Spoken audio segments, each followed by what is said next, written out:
Students, मैं अरुण कुमार, सहायक प्राचार्य, हरिहर साहा महाविद्यालय उदा किशनगंज, आप सभी का अपने इस वीडियो में आप सभी का स्वागत करता हूं।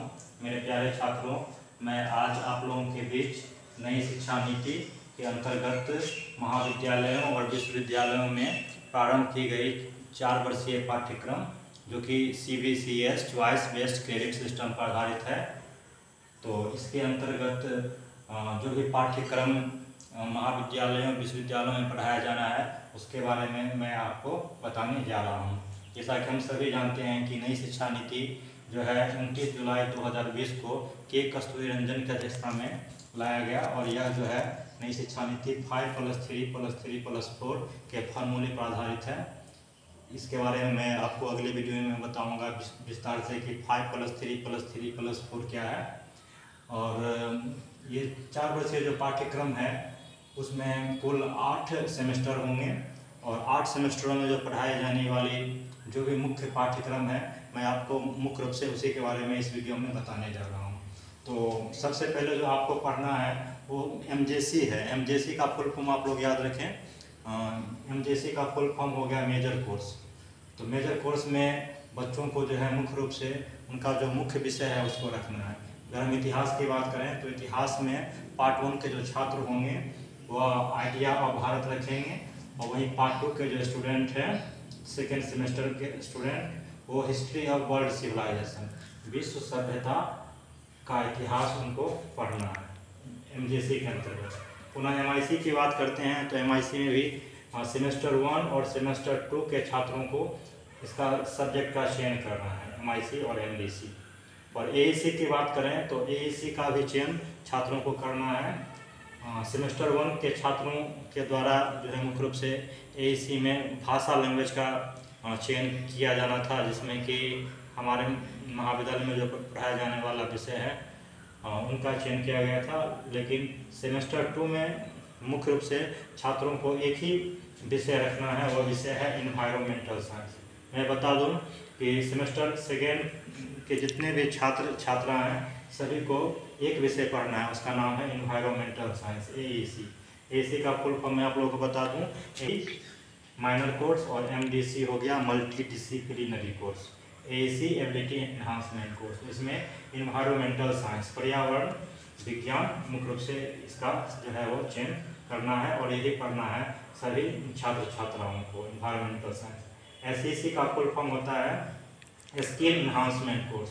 तो सेमेस्टर 1 में था कम्युनिकेशन इन एवरीडे लाइफ, जबकि सेमेस्टर 2 के छात्रों की बात करें तो सेमेस्टर 2 के छात्रों को जो है पर्सनालिटी डेवलपमेंट एंड कम्युनिकेशन व्यक्तित्व विकास एवं संचार इस विषय का चयन करना है SEC में। ये काफ़ी आसान है।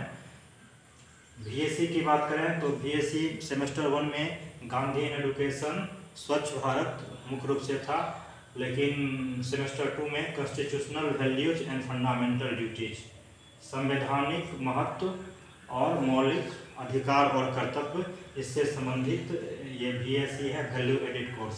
परीक्षा और साथ ही विभिन्न प्रकार की जो प्रतियोगिता परीक्षा है उसकी दृष्टिकोण से देखा जाए तो AEC इन्वायरमेंटल साइंस और constitutional value and fundamental duties काफ़ी महत्वपूर्ण है।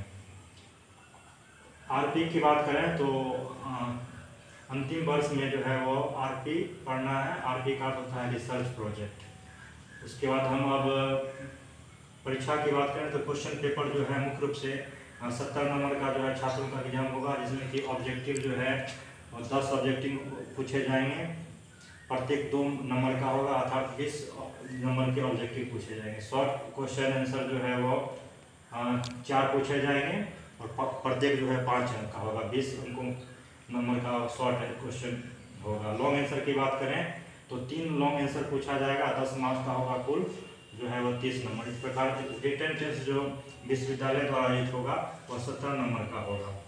इसका महाविद्यालय में आप लोग जानते हैं कि इंटरनल एग्जाम की बात की गई है तो इंटरनल एग्जाम में कुल 30 नंबर का होगा, जिसमें कि सेमिनार क्विज असाइनमेंट से 10 मार्क्स दिए जाएंगे।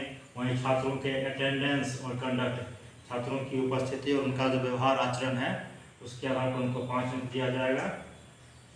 वहीं महाविद्यालय में लिखित परीक्षा होगी इंटरनल एग्जाम उसमें छात्रों को 15 अंक दिया जाएगा। इस प्रकार 23 अंक जो है वह महाविद्यालय के द्वारा जो है वह दिया जाएगा। तो मुख्य रूप से आज के वीडियो में आप लोगों को AEC इन्वायरमेंटल साइंस के बारे में बताने जा रहा हूँ कि इन्वायरमेंटल साइंस में बच्चों को क्या पढ़ना है और किस प्रकार का जो प्रश्न इसमें पूछा जाएगा। मैं आपको पहले ही बता चुका हूँ कि इन्वायरमेंटल साइंस ऐसा सब्जेक्ट है जो कि सभी महाविद्यालय के सभी छात्रों को ये विषय पढ़ना है। तो इसके सिलेबस की हम लोग बात करते हैं तो इसका सिलेबस जो है यूनिट 1 है। तो यूनिट 1 में का नाम है पर्यावरण अध्ययन एक परिचय। यूनिट 1 है पर्यावरण अध्ययन एक परिचय। तो इसमें हम लोग पढ़ेंगे पर्यावरण की परिभाषा, इसका क्षेत्र, इसकी आवश्यकता, इसका महत्व, साथ ही सतत विकास क्या है। तो सबसे पहले मैं आप लोग को पर्यावरण के बारे में बता दूं, क्योंकि ये चैप्टर ही पर्यावरण विज्ञान है। तो पर्यावरण जो है या दो शब्द से मिलकर बना है, संस्कृत का दो शब्द है परि और आवरण। परि का अर्थ होता है चारों और आवरण का अर्थ होता है घेरा, अर्थात चारों ओर से घिरा हुआ क्षेत्र या परिवेश जो है वह आवरण कहलाता है। वहीं अगर इन्वायरमेंट की बात करें तो इन्वायरमेंट जो है या फ्रांसीसी शब्द इन्वायरोनियर से लिया गया है। इन्वायरमेंट की बात करते हैं तो इन्वायरमेंट जो है इन्वायरन और मेंट से मिलकर बना है, जिसका अर्थ होता है स्टेट ऑफ बीइंग इन्वायरन, अर्थात चारों ओर से घिरा हुआ क्षेत्र जो है वह इन्वायरमेंट कहलाता है। संक्षेप में कहा जाए तो जैविक घटक और अजैविक घटक के सम्मिलित रूप को हम लोग पर्यावरण कहते हैं। पर्यावरण के घटक की बात करें काफी महत्वपूर्ण है। तो पर्यावरण के घटक को दो भागों में बांटा गया है। पहला है जैविक घटक, दूसरा है अजैविक घटक। जैविक घटक को हम लोग बायोटिक कंपोनेंट के नाम से जानते हैं, अजैविक घटक को एबायोटिक कंपोनेंट्स के नाम से जानते हैं। जैविक घटक को 3 भागों में बांटा गया है। पहला है उत्पादक, दूसरा है उपभोक्ता और तीसरा है अपघटक। उत्पादक को प्रोड्यूसर कहा जाता है। उत्पादक हो गया वैसे जीव जो अपना भोजन स्वयं बनाते हैं, उत्पादक के अंतर्गत आते हैं, जैसे सभी हरे पौधे। उपभोक्ता को कंज्यूमर कहा जाता है, जो अपना भोजन स्वयं न बना करके उत्पादक से प्राप्त करते हैं, उपभोक्ता कहलाते हैं। उपभोक्ता 3 प्रकार के होते हैं, प्राथमिक उपभोक्ता, द्वितीयक उपभोक्ता और तृतीयक उपभोक्ता। प्राथमिक उपभोक्ता में शाकाहारी जीव आएंगे, द्वितीयक उपभोक्ता में सर्वाहारी और तृतीयक उपभोक्ता में मांसाहारी जीव। अपघटक को इंग्लिश में डिकम्पोजर कहा जाता है। अपघटक वह सूक्ष्म जीव है जो जटिल कार्बनिक पदार्थ को सरल कार्बनिक पदार्थों में परिवर्तित करता है, या यूँ कहें कि जो सड़ाने गलाने का काम करता है वह घटक है। इसके अंतर्गत सूक्ष्म जीव आते हैं जैसे जीवाणु, विषाणु और कवक। अजैविक घटक की बात करते हैं तो अजैविक घटक को मुख्य रूप से 3 भागों में बांटा गया है। पहला है कार्बनिक, दूसरा है अकार्बनिक, तीसरा है जलवायु के तत्व। कार्बनिक की बात करते हैं तो इसमें कार्बोहाइड्रेट, प्रोटीन, वसा, ग्लूकोज और चीनी आता है। वहीं अकार्बनिक में जल, phosphorus, nitrogen, oxygen, sodium, potassium, aluminium ये सभी आते हैं। जलवायु के तत्व की बात करें, ये काफ़ी महत्वपूर्ण है। जलवायु के तत्व तो इसमें सूर्य का प्रकाश, सनलाइट, आर्द्रता, ह्यूमिडिटी, वर्षा, तापमान, मिट्टी, वायुदाब, पवन, पर्वत, नदी, चट्टान ये सभी जलवायु के तत्व के अंतर्गत आता है। मैं आप लोगों को बता दूं कि अभी के बच्चे जो है 9th-10th में भूगोल पढ़ते हैं, लेकिन बहुत पहले जो है बच्चे जो है भूगोल के स्थान पे पर्यावरण विषय का अध्ययन करते हैं। और जब मैं स्वयं हाई स्कूल में शिक्षक था तो बच्चों को भूगोल की जगह ये पर्यावरण जो है विषय पढ़ाया करता था। तो ये पहला है, ये क्योंकि पर्यावरण के बारे में हम लोग को पढ़ना है। दूसरा यूनिट जो है वो है पारिस्थितिक तंत्र, जिसको कि हम लोग इकोसिस्टम के नाम से जानते हैं। तो इकोसिस्टम शब्द का प्रयोग सबसे पहले 1935 में एजे टेंसले ने किया था। पारिस्थितिक तंत्र की बात करें तो यह भी मुख्य रूप से जैविक और अजैविक घटक का सम्मिलित रूप है।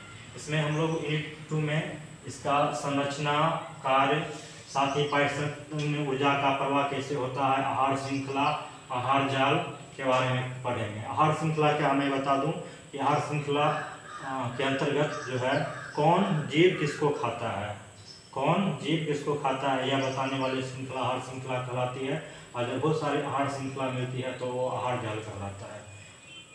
अब उसके बाद पारिस्थितिक तंत्र की बात करें तो हमारे चारों ओर बहुत सारे पारिस्थितिक तंत्र हैं, जिसमें कि वन पारिस्थितिक तंत्र, घास भूमि पारिस्थितिक तंत्र, मरुस्थलीय पारिस्थितिक तंत्र और जलीय पारिस्थितिक तंत्र आते हैं। यूनिट 2 की बात करें तो यूनिट 2 काफ़ी महत्वपूर्ण है, जिसमें कि प्राकृतिक संसाधन के बारे में पढ़ना है। प्राकृतिक संसाधन, नेचुरल रिसोर्सेज, सबसे पहले तो समझना होगा कि संसाधन है क्या। संसाधन को इंग्लिश में रिसोर्सेज कहा गया है। तो वे सभी वस्तुएं जो मानव आवश्यकता की पूर्ति करती है, मानव को संतुष्ट करती है, या वे सभी वस्तुएं जो मानव के लिए उपयोगी है, संसाधन कहलाता है। तो प्राकृतिक संसाधन के बारे में हम लोग को पढ़ना है। संसाधन को दो भागों में बांटा गया है, प्राकृतिक संसाधन और मानव निर्मित संसाधन। प्राकृतिक संसाधन में मुख्य रूप से वायु संसाधन, जल संसाधन, मिट्टी संसाधन, कृषि संसाधन, वायु संसाधन, खनिज संसाधन, मानव संसाधन। सभी संसाधनों में मानव संसाधन को सबसे सर्वोच्च माना गया है, क्योंकि जितने भी संसाधन बना है वह मानव के उपयोग के लिए ही बना है। इसमें तो ऊर्जा के जो हमारे पास स्रोत है उसको दो भाग में बांटा गया है, नवीकरणीय स्रोत और अनवीकरणीय स्रोत।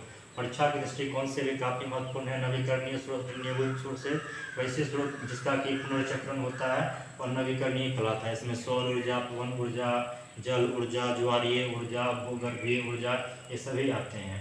अनवीकरणीय स्रोत की बात करें तो इसके अंतर्गत कोयला, पेट्रोल, डीजल, केरोसिन, ये सभी आते हैं। नवीकरणीय को हम लोग जो है वो गैर परंपरागत स्रोत के नाम से जान सकते हैं, और अनवीकरणीय को परंपरागत स्रोत के नाम से हम लोग जान सकते हैं। यूनिट 4 में हम लोग को पढ़ना है जैव विविधता एवं कंजर्वेशन, बायोडाइवर्सिटी एवं संरक्षण।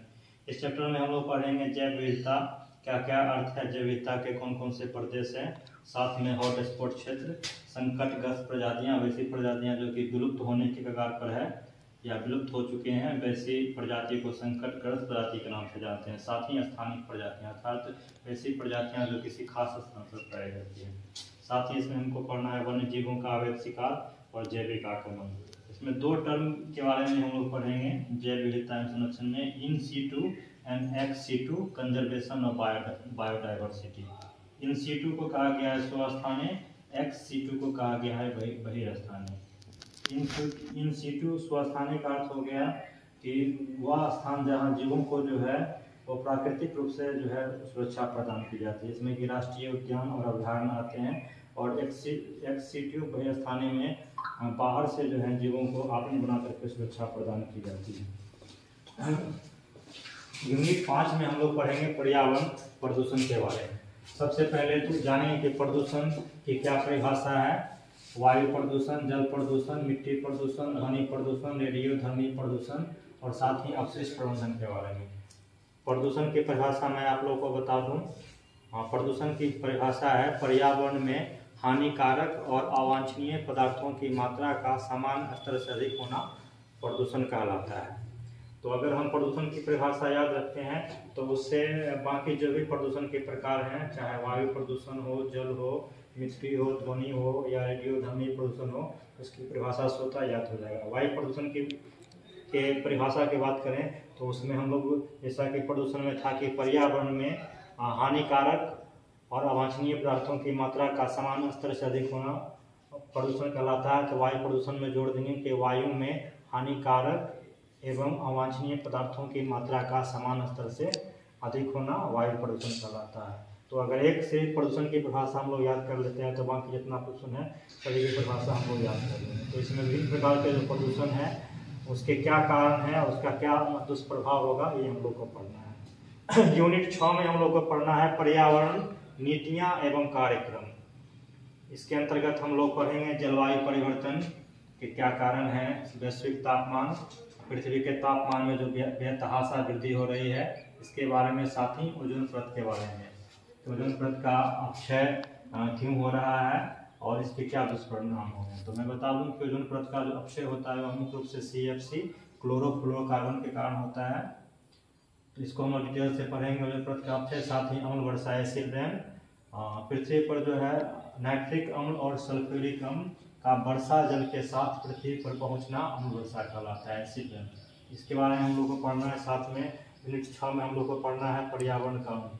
तो पर्यावरण को संरक्षित करने के लिए सरकार के द्वारा बहुत सारा अधिनियम बनाया गया, कानून बनाया गया, उन कानूनों को हम लोग पढ़ेंगे। इसमें सबसे जो महत्वपूर्ण अधिनियम है वो है पर्यावरण संरक्षण अधिनियम, जो कि 1986 में आया था। दूसरा है जल प्रदूषण नियंत्रण रोकथाम अधिनियम 1974, वायु प्रदूषण नियंत्रण अधिनियम 1981, वन्य जीव संरक्षण अधिनियम काफ़ी महत्वपूर्ण है 1972, साथ ही वन संरक्षण अधिनियम 1980। तो इन कानूनों के बारे में हम लोग पढ़ेंगे। सबसे जो अंतिम चैप्टर है यूनिट 7, वह है मानव समुदाय एवं पर्यावरण।